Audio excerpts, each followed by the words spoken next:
Hi friends, I am Ankit and today I will show you how to get saved password from Chrome.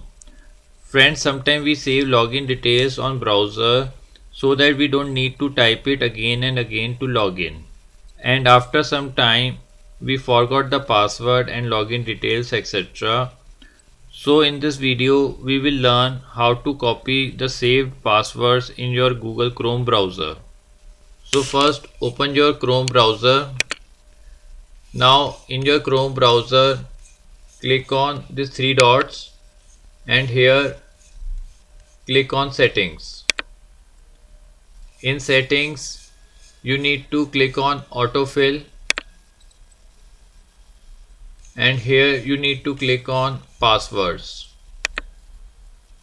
Now here you will find the details of all the login and passwords and you can very easily see the password from here and copy the login details.